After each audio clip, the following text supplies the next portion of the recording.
এই জীবন যেন বহতা নদীর মতো, চলার পথে কত বাঁক মোহনা শত, আছে আরো দ্বন্দ্ব আলো আধারের, বেছে নিতে হবে তাই পথ আমাদের।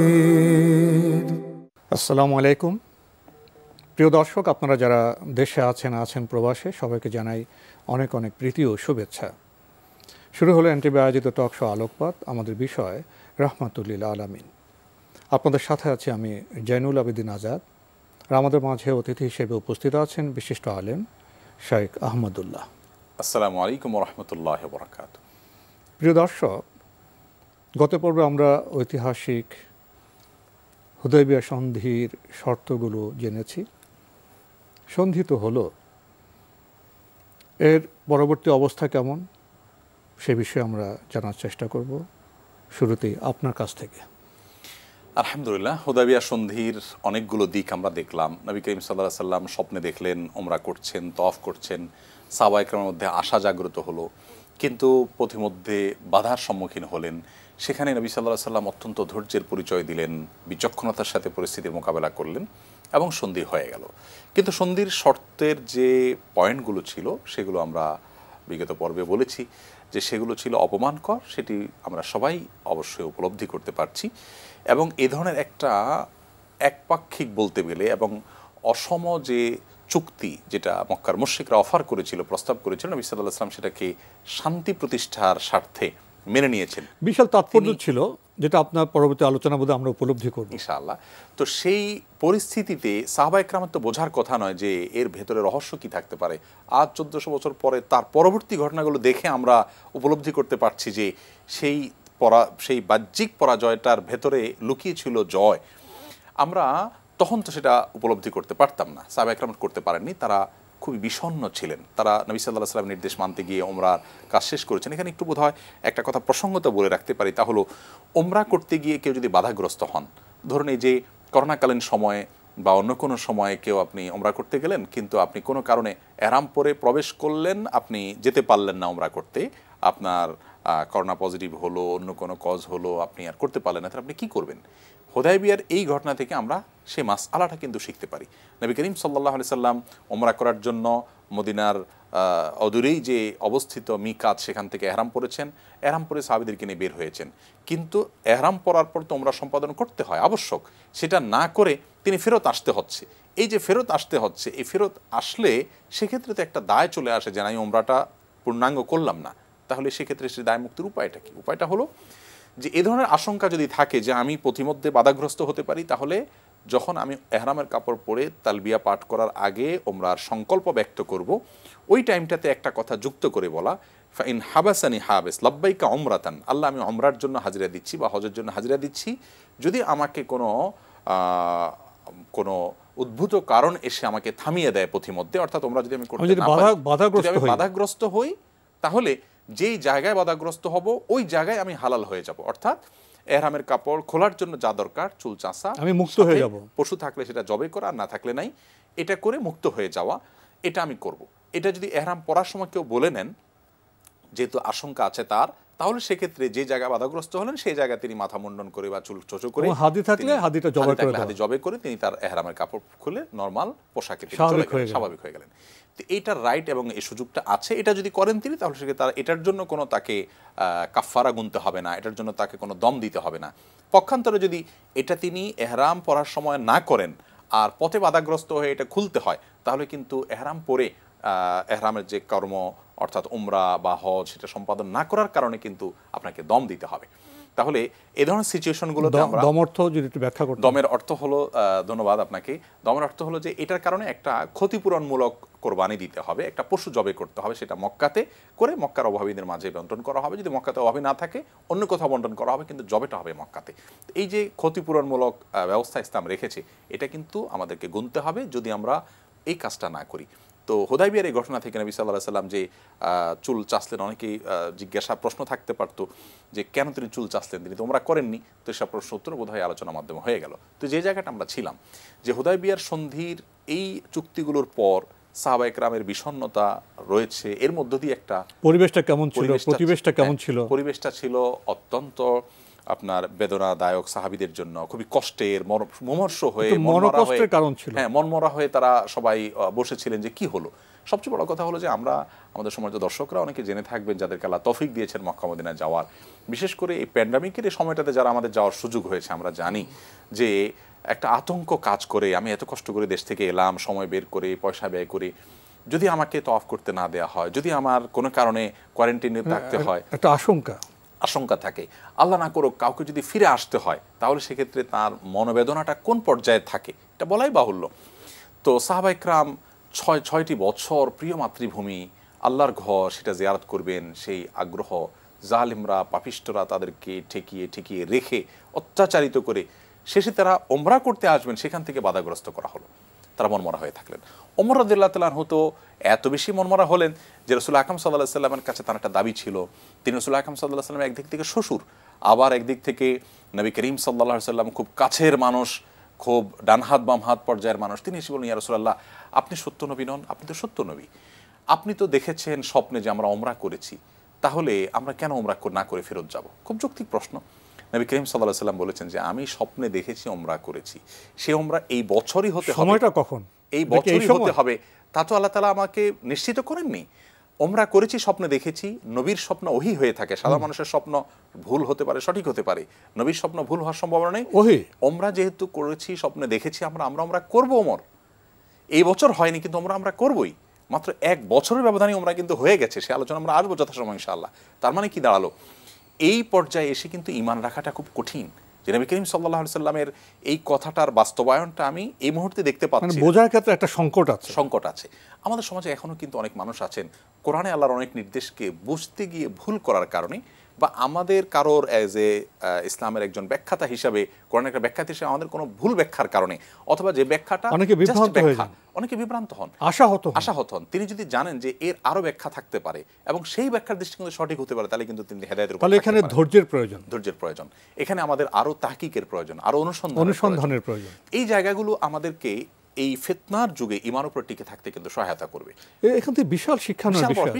ওমর রাদিয়াল্লাহু তাআলা আনহু এই পর্যায়ে এসে যে মানে বিচলিত হয়ে যাওয়ার কথা, তিনি কিন্তু রাসূল আকরাম সাল্লাল্লাহু আলাইহি ওয়াসাল্লামের সাথে কথা বলে তার সংশয় দূর করেছেন। নবী সাল্লাল্লাহু আলাইহি ওয়াসাল্লাম বলেছেন, দেখো আমি স্বপ্নে যেটা দেখেছি, নবীর স্বপ্ন ভুল হয় না, তওয়াফ করা, ওমরা করা সবই ঠিক আছে, এই বছরই হবে সে নিশ্চয়তা দেওয়া হয়নি, আমরা এই বছর হবে আশা করে এসেছি। সময়টা কখন? এখনই না, পরবর্তী বছর। আমরা এই বছর হবে মনে করে এসেছি, এটা আমাদের ব্যাখ্যা, কিন্তু আল্লাহ রাব্বুল আলামিনের ইলমে আছে এটা পরবর্তী বছর হবে। ঠিকই পরবর্তী বছর হয়েছে। আল্লাহ আরেকটা পরীক্ষা নিয়ে নিলেন যে বান্দা কতটা আল্লাহর প্রতি আস্থা রাখেন। ঠিকই ওমর রাদিয়াল্লাহু তাআলা আস্থা রাখলেন, রাসূল আকরাম সাল্লাল্লাহু আলাইহি ওয়াসাল্লামের আস্থার তো কোনো ঘাটতি নেই, তারও আস্থার কোনো ঘাটতি নেই, জাস্ট একটা সংশয় ছিল, দূর করে নিলেন। নবী করিম সাল্লাল্লাহু আলাইহি সাল্লামের সাথে এই যে তার একটা মানে আবেগের জায়গা থেকে এবং আপনার তার প্রতি যে তার যে একটা সম্পর্কের দাবি ছিল, সেই জায়গা থেকে তিনি তাকে আর্গুমেন্ট করলেন, ইয়া রাসূলুল্লাহ, আপনি কি নবী নন? আপনি কিভাবে এটা মানলেন? আমরা কিভাবে এই পরাজিত এই মানে বেশে এখান থেকে ফিরে যাব? আমরা কেন ওমরা করব না? নবী সাল্লাল্লাহু আলাইহি ওয়াসাল্লাম তাকে শান্ত করলেন। বুকের ভেতর যে একটা পাথর জমা হয়েছিল, এটা সরাবার জন্য তিনি একটু কথোপকথন করলেন, মত বিনিময় করলেন। এরপরে একই বিষয়ে তিনি গেলেন আবু বকর রাদিয়াল্লাহু তাআলার কাছে। আবু বকর রাদিয়াল্লাহু তাআলা বলার পরে তিনিও তাকে বোঝালেন যে ওমর, দেখো ঠিক রাসূল সাল্লাল্লাহু আলাইহি ওয়াসাল্লাম যে কথাগুলো বলেছেন তিনি সত্য নবী, তুমি নিশ্চিত থাকো ওমর, তাকে আল্লাহ তাআলা অপমান করবে না, ঘটনার শেষ দেখার জন্য অপেক্ষা করো, আরো অনেক কিছু আছে। আবু বকর রাদিয়াল্লাহু তাকে বোঝানোর পরে তিনি কিছুটা শান্ত হয়ে গেলেন। এরই মধ্যে আল্লাহ তাআলা আয়াত নাযিল করলেন, ইন্না ফাতাহনা লাকা ফাতহাম মুবিনা, নিশ্চয়ই আমি তোমাকে হে মুহাম্মদ ফাতহে মুবিন দিয়েছি, সুস্পষ্ট বিজয় দিয়েছি। দেখুন ইন্টারেস্টিং বিষয়, আল্লাহর কোনো শব্দ তো অমূলক নয়, প্রতিটা শব্দের পেছনে বহুবিধ রহস্য আছে। আল্লাহ বলছেন তোমাকে আমি বিজয় দিয়েছি, অথচ আমরা দেখতে পাচ্ছি সেখানে পরাজয়। আবার বিজয় দিয়ে আল্লাহ বলছেন যে সুস্পষ্ট বিজয়, অর্থাৎ যে বিজয় থেকে এই যে 10 বছরের বিশাল বড় সুযোগ পেয়ে দাওয়াতি কাজ করার পেয়েছ, এই যে তাৎপর্যগুলো সেগুলোর দিকে লক্ষ্য করলে সুস্পষ্ট বিজয় হয়। এই আয়াত নাজিল হওয়ার পর ওমর রাদিয়াল্লাহু তাআলা আনহু খুব লজ্জিত হলেন এবং উনি বললেন যে এই আয়াত নাজিল হওয়ার পর আমি যখন আল্লাহর ওহী থেকে জানতে পারলাম যে এই হুদায়বিয়ার সন্ধির এই চুক্তিগুলো পরাজয় নয়, এগুলো বিজয়ের শুরু মাত্র, এটা যখন আল্লাহর ঘোষণা থেকে জানতে পারলাম, তখন আমি বুঝতে পারলাম ও আমি তাহলে যেটা মানে এই দুর্বল পয়েন্টগুলো দেখে ভুল বুঝেছিলাম। আমি লজ্জিত হয়ে এর ঘটনার পর থেকে সাদাকা, সালাত, সিয়াম সব ভালো কাজের পরিমাণ বাড়িয়ে দিতে লাগলাম, যে আমি রাসূলুল্লাহ সাল্লাল্লাহু আলাইহি ওয়াসাল্লামের সাথে আর্গুমেন্ট করতে গেলাম, অথচ এই বিষয়ে আল্লাহ তাআলা ওহী জানিয়ে নাজিল করে জানালেন যে আমার ধারণা ভুল ছিল। কিন্তু আপনার একটি শব্দের অনুরণন আমার মধ্যে খুব প্রভাব বিস্তার করেছে। সেই শব্দটি ছিল ফাতহুম মুবিন। এই সুস্পষ্ট বিজয় এটির শোনার পর ওমর রাদিয়াল্লাহু তাআলা আনহু একেবারেই থেমে গেলেন এবং নিজের অবস্থান থেকে তিনি সরে এসে নিজের ভুল বুঝতে পেরে উল্টো বরং সাহাবীদের মধ্যে আনন্দের ঢেউ খেলতে লাগলো। এখানে বোধহয় আমরা একটু থেমে একটা কথা ভাবতে পারি, সেটা হলো সাহাবীগণ এই পর্যায়ে এসে বাহ্যিকভাবে যে চুক্তি হয়েছে সে চুক্তিটা একরকম পরাজিত মানুষের চুক্তির মতো মাথা নিচু করে ফিরে যেতে হচ্ছে মদিনায়। এই অবস্থায় আল্লাহ নাজিল করে বলছেন যে আমি তোমাদেরকে সুস্পষ্ট বিজয় দিয়েছি। আল্লাহ মাফ করুন, দুর্বল ইমানের মানুষ হলে এই সময়টাতে ক্রিটিসাইজ করার কথা যে আমরা চলে যাচ্ছি পরাজয়ের বেশে, ফেরত যেতে হচ্ছে তাদের কথা মেনে নিয়ে, আবার আয়াত বলছে যে সেটা সুস্পষ্ট বিজয়। মানে এই জায়গাগুলোতে ইমান রাখাটা আল্লাহর কথার উপরে খুব চ্যালেঞ্জিং একটা বিষয়, কঠিন একটা বিষয়। কিন্তু সাহাবীদের ইমানের লেভেলটা এত উপরে ছিল যে তারা এগুলোকে অকপটে বিশ্বাস করতে পারতেন। বর্তমান সভ্যতায় এটা প্রভাব তো পড়ে যারা সভ্যতার অধীনে জীবনযাপন করে। জি, বর্তমানে তো মুসলমানরা সেকুলার সভ্যতার অধীনে জীবনযাপন করছে। আমাদের ওঠা বসা, বাক্য বিন্যাস, আচরণও সেটা প্রমাণ হয়। তো আমরা যদি উন্নত কিছু নিতে চাই তাহলে তো রাসূল ইসলাম জীবনের প্রতি পরতে যেতে হবে। হুদায়বিয়া সন্ধির পরবর্তী অবস্থায় যেটি পরিস্থিতি, সেখানে সাহাবাদের বাক্য ব্যবহার, আচরণ, সেখান থেকে কি আমাদের বর্তমান সময় নেওয়ার মতো কিছু আছে?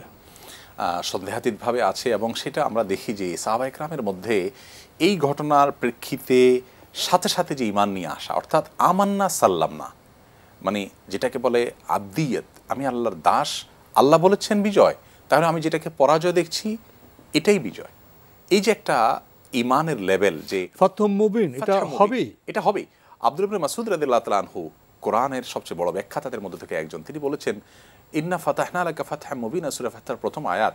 এই আয়াতে ফাতহুম মুবিন বা সুস্পষ্ট বিজয় বলতে তোমরা সবাই সাধারণত সচরাচর বুঝো মক্কা বিজয়ের কথা, যেটা 1 বছর পরে হয়েছে। আমি সেটাকে মক্কা বিজয় হিসাবে দেখি না, আমি হুদায়বিয়াকেই বিজয় হিসাবে দেখি।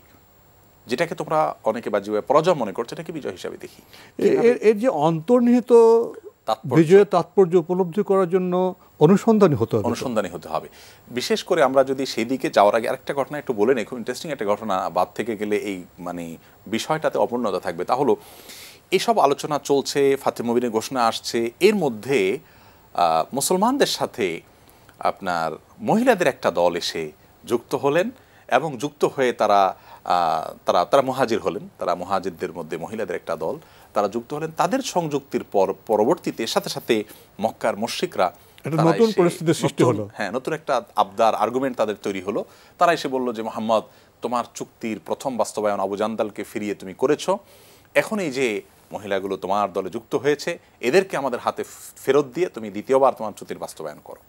এই যে নবী করিম সাল্লাল্লাহু আলাইহি ওয়াসাল্লামের জন্য আরেকটা অগ্নি পরীক্ষা চলে এলো, কিন্তু তিনি এই জায়গায় অত্যন্ত বিচক্ষণতার সাথে বুদ্ধিদীপ্ত আচরণ করে তিনি সমস্যার সমাধান করলেন। তিনি বললেন যে চুক্তিতে তোমরা যে চুক্তির ভাষা অফার করেছো সেটা তোমাদের তৈরি করা, আমরা শুধুমাত্র সেখানে সম্মতি দিয়েছি।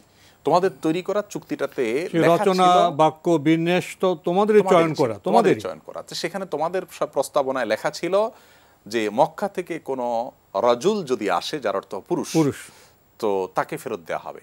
এখানে কিন্তু নারীর কথা বলা হয়নি, তারা নিসার কথা নেই। হ্যাঁ, এটা হয়তো তাদের কি বলে মিস্টেক হতে পারে, তাদের হয়তো ভুল ছিল, তারা মানুষ বলতে গিয়ে পুরুষ লিখে ফেলেছে।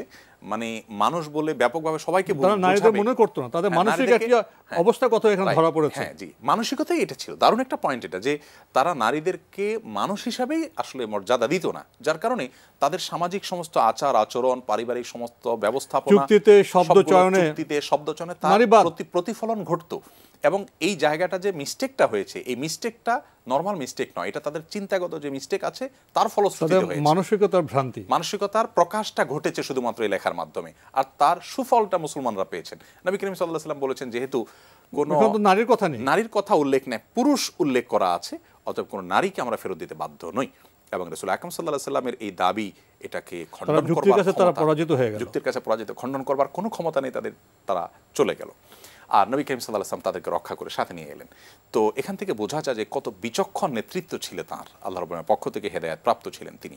তো যে জায়গাটা আমরা ছিলাম, যে আপনি যেটা বলেন আমাকে যে তাৎপর্যের জায়গাটা কোথায়, দেখুন হুদায়বিয়া সন্ধিতে আপনি এবং আমাদের সম্মানিত দর্শকদের সবাই আমরা এর মধ্যে আমরা সবাই উপলব্ধি করতে পেরেছি যে এটাকে ফাতহু মুবিন আল্লাহ তাআলা বলছেন 10 বছরের যে বিশাল বড় সুযোগ পেয়েছেন, এই একটি পয়েন্ট, অর্থাৎ এই একটি চুক্তি মক্কার মুশরিকরা মনে করেছিল যে আমরা দীর্ঘ 6 বছর যাবৎ বদর, উহুদ, খন্দক এতগুলো অভিযান করেছি, সবগুলো অভিযানই উহুদে কিছুটা আমরা মনে হয় জিতেছি ভাব, কিন্তু পরক্ষণে দেখা গেল কিছুই করতে পারিনি। মুহাম্মদ, আবু বকর, ওমর, ওসমান, আলী সব মেইন নেতা সবাই বেঁচে আছেন, যাদেরকে আমরা হত্যা করেছি বলে মনে করে পরিতৃপ্ত হয়ে আসছি, পরে দেখলাম যে না, কিছুই হয়নি। তাহলে আলটিমেটলি সেটাও আমাদের জয় আসেনি। তখন মক্কা মুশরিকরা চিন্তা করলো যে পরাজয় আর কত বরণ করবো এদের সাথে, তার চাইতে 10 বছরের একটা যুদ্ধবিরতি চুক্তির মাধ্যমে আমরা একটু সম্মান রক্ষা করে একটু নতুন করে প্রস্তুতি গ্রহণ করি, প্রস্তুতির সময় নেই। আর এদিকে মুসলিমরা এমনিতে তো মক্কা একটা, মদিনাতে একটা সুন্দর পর্যায়ে চলে এসেছিল, সুসংহত পরিবেশ হয়েছে, বিকশিত হচ্ছে। তারা এই 10 বছরের সুযোগটা পেলেন তাদের জন্য বিশাল বড় সুবর্ণ সুযোগ হিসাবে। এই 10 বছরে তারা দুটি কাজ করেছেন, যেটা আমাদের পরবর্তীতে বিভিন্ন এপিসোডে ইনশাআল্লাহ আসবে। তার প্রথম কাজটি ছিল আন-নিশাত আল-দাওয়ী, যেটাকে বলা হয়, অর্থাৎ দাওয়াতি যে অভিযান, এটাকে তারা 10 বছরে ব্যাপকভাবে মনোযোগ দিয়ে কাজ করতে পেরেছে। ইসলামের প্রচার প্রসার, কারণ যুদ্ধ চাপিয়ে দেওয়া হলে সে যুদ্ধের মোকাবেলা করা, তার প্রস্তুতি, যুদ্ধ পরবর্তী ক্ষয়ক্ষতি, স্বাভাবিক কাজগুলো তেমন অবশ্যই হয় না, ব্যাহত হয়। তো দাওয়াতি কাজ নিরিবিলি, নির্বিঘ্নে, বাধাহীনভাবে করার জন্য শান্তিময় পরিবেশ প্রয়োজন। 10টি বছর তারা পেয়েছেন। নবী সাল্লাল্লাহু আলাইহি সাল্লাম ওই পয়েন্টটা দেখে খুশি হয়েছেন। তারা আঁচও করতে পারেনি মক্কার মুশরিকরা যে সব পয়েন্টে মুসলমানদের ক্ষতি করলো, এই একটা পয়েন্টে মুসলমানদের হাতে আমরা সম্পূর্ণ জয় তুলে দিয়ে আসলাম। নবী সাল্লাল্লাহু আলাইহি সাল্লাম এই সুযোগটা পেলেন যে বিভিন্ন রাজা বাদশাদের কাছে চিঠি পাঠানো, বড় বড় শক্তিধর ক্ষমতাগুলোকে ইসলামের পথে আহ্বান করা, আন্তর্জাতিক সম্পর্ক সৃষ্টির একটা সুযোগ পেলেন। এবং এর মাধ্যমে মক্কায় এসে ওমরাতে, হজে বিভিন্ন সময় বিভিন্ন প্রান্ত থেকে আসা মানুষগুলোকে দাওয়াত দেওয়ার স্কোপ পেলেন, কারণ যুদ্ধ তো আর করা যাবে না, বন্ধ। এর পাশাপাশি এই 10 বছরে তাদের এই গত 6 বছরে যে শক্তি সঞ্চারিত হয়েছে সেটাকে আরও সুসংহত করার সুযোগ তিনি পেলেন। পক্ষান্তরে মক্কার মুশরিকরা আস্তে আস্তে দুর্বল হতে লাগলেন। আর আল্লাহ রাব্বুল আলামিন তার দিনকে যেহেতু বিজয়ী করবেন, এই জন্য নবী সাল্লাল্লাহু আলাইহি সাল্লামের ওয়াফাত হয়ে যাবে আর মাত্র 3টা বছর 4টা বছর বেঁচে আছে। এর মাধ্যমে বিজয়ের ভিত্তিতে রচিত হলো হুদায়বিয়া সন্ধির মাধ্যমে, যেখানে আপাতত মনে হয়েছিল পরাজয়, কিন্তু এই পরাজয়ের ভিতরে যে আসল মর্মবস্তু সেটা ছিল বিজয়ের মর্ম। অর্থাৎ আল্লাহ রাব্বুল আলামিন এখানে তাকে এই যে জয় দিচ্ছেন তার আরেকটা ইন্ডিকেট আলামত দিলেন খালিদ ইবনে ওয়ালিদ এবং সিনিয়র সাহাবীদের মধ্যে থেকে ওসমান রাদিয়াল্লাহু তাআলা, আবু তালহা রাদিয়াল্লাহু তাআলা, সিনিয়র কয়েকজন বড় বড় ব্যক্তিত্ব, মানে যার নেতৃত্বে, যে খালিদ ইবনে ওয়ালিদের নেতৃত্বে সবেমাত্র 200 অশ্বারোহী এসেছে হুদায়বিয়াতে লড়াই করার জন্য, সেই খালিদ ইবনে ওয়ালিদ নিজে এবং ওসমান ইবনে আবি তালহা রাদিয়াল্লাহু তাআলা নিজে, আমর ইবনে আস রাদিয়াল্লাহু তাআলার মতো এরকম সাহাবী, বিশাল নেতৃত্বশীল ব্যক্তিত্ব, এই সাহাবী 3 জন যখন ইসলাম গ্রহণ করলেন স্বেচ্ছায় স্বপ্রণোদিত হয়ে, নবী করিম সাল্লাল্লাহু আলাইহি সাল্লাম তখন একটি বাক্য বলেছিলেন। বাক্যটা বড় তাৎপর্যপূর্ণ। তিনি বলেছেন, হে আমার সাহাবীরা, তোমাদের জন্য মক্কা তার কলিজার টুকরোগুলো তোমাদের কাছে নিবেদন করে দিয়েছে। অর্থাৎ মক্কার যে শক্তির জায়গাগুলো, আবু জাহালরা তো শেষ, যাদের নেতৃত্বে তারা সুসংহত হতো, সমাজে যারা স্পন্দন ছিলেন, তারা আত্মসমর্পণ করেছেন, অর্থাৎ আল্লাহর কাছে আত্মসমর্পণ করেছেন, সত্য গ্রহণ করেছেন। তাদের কাছে সত্য এটা প্রস্ফুটিত হয়ে গেছে, বিকশিত হয়ে গেছে, তারা সত্য গ্রহণ করেছেন। মক্কা তার নেতৃত্বগুলো তোমাদের কাছে সমর্পণ করে দিয়েছে। এটি ছিল আল্লাহর পক্ষ থেকে একটা ইন্ডিকেট যে মক্কা তোমাদের হাতে চলে এসেছে, মনে রাখতে পারো তোমরা। এবং মক্কা বিজয়ের আপনার কি বলে ভিত্তি, এই বার্তা তো হুদায়বিয়া সন্ধির সময় রাসূলুল্লাহ সাল্লাল্লাহু আলাইহি ওয়াসাল্লাম পেয়ে গিয়েছেন, কিন্তু সাহাবারা অনেকে সেই বার্তা পাননি। তো সাহাবায়ে কেরাম পরবর্তীতে অবশ্য পেয়েছেন, জেনেছেন। রাসূল আকরাম সাল্লাল্লাহু আলাইহি ওয়াসাল্লামের এই যে পুরো হুদায়বিয়া সন্ধি আমরা যদি দেখি যে স্ত্রীকে কিভাবে মর্যাদা দিতে হয়, জীবনের কঠিন সিদ্ধান্ত গ্রহণের সময় নারীর পরামর্শকে কিভাবে সম্মানের সাথে গ্রহণ করতে হয় এবং কিভাবে সেই পরামর্শ অনেক কঠিন সংকট থেকে উত্তরণের পথ দেখাতে সাহায্য করতে পারে, সেই শিক্ষা আমরা পেলাম। এর পাশাপাশি দেখলাম যে কঠিন পরিস্থিতিতে কথা নয় কাজ দিয়ে প্রমাণ করতে হয়, উদাহরণ সৃষ্টি করতে হয়। আমরা তো আসলে মনে করি যে দাওয়াতের জন্য শুধু কথা বলতে হবে, লিখতে হবে। হ্যাঁ, এটা দাওয়াতের প্রধান হাতিয়ার, কিন্তু দাওয়াতের অন্যতম প্রভাবশালী হাতিয়ার হলো কর্ম, সরাসরি উদাহরণ সৃষ্টি করা। বাকপটুতাই সবকিছু নয়, কাজের মাধ্যমে। এবং রাসূল আকরাম সাল্লাল্লাহু আলাইহি ওয়াসাল্লামকে আপনি দেখবেন যে তিনি সাহাবীদেরকে যা নির্দেশ করেছেন তিনি নিজে তা করেছেন।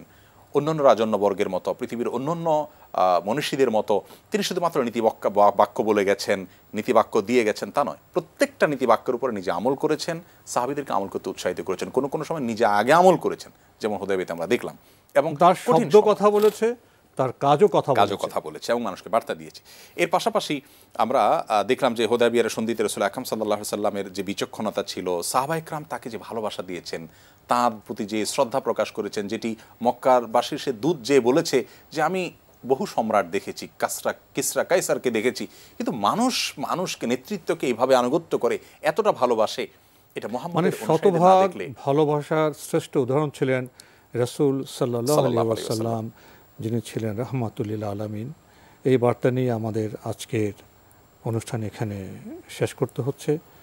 শেখ আহমদুল্লাহ, আপনি কষ্ট করে আমাদের স্টুডিওতে এসেছেন, সময় দিয়েছেন, সেজন্য আপনাকে অনেক ধন্যবাদ। আপনাকে অনেক অনেক ধন্যবাদ। প্রিয় দর্শক, আমরা দেখছিলাম এনটিভি আয়োজিত টক শো আলোকপাত। আমাদের অনুষ্ঠান আপনারা এনটিভি অনলাইনেও দেখতে পারবেন, ভিজিট করুন www.ntvbd.com। এছাড়া ইউটিউবে এবং আমাদের ভেরিফাইড ফেসবুক পেজে অনুষ্ঠান দেখতে পারবেন। আজকে আমরা ইতিহাসের কথা বলেছি হুদায়বিয়ার সন্ধির কথা। হুদায়বিয়ার সন্ধি মানব ইতিহাসের একটি সাধারণ সন্ধির বিষয় নয়। এই সন্ধির মধ্যে রহস্য ছিল, তাৎপর্য ছিল, বার্তা ছিল। ওহির মাধ্যমে রাসূল সাল্লাল্লাহু আলাইহি ওয়াসাল্লাম যেটা অনুধাবন করেছেন, উপলব্ধি করেছেন, সাহাবারা হয়তো সেভাবে উপলব্ধি করতে পারেননি, কিন্তু তারা সাহাবা চরিত্র দেখিয়েছেন, ধৈর্য ধরেছেন, বুঝেছেন এবং রাসূল সাল্লাল্লাহু আলাইহি ওয়াসাল্লামের প্রতি যে আনুগত্য এবং ভালোবাসার যে শ্রেষ্ঠ উদাহরণ সেটা পেশ করেছেন। হুদায়বিয়ার সন্ধিটি বহুমাত্রিক। আজকে আমরা কিছুটা স্পর্শ করার চেষ্টা করেছি।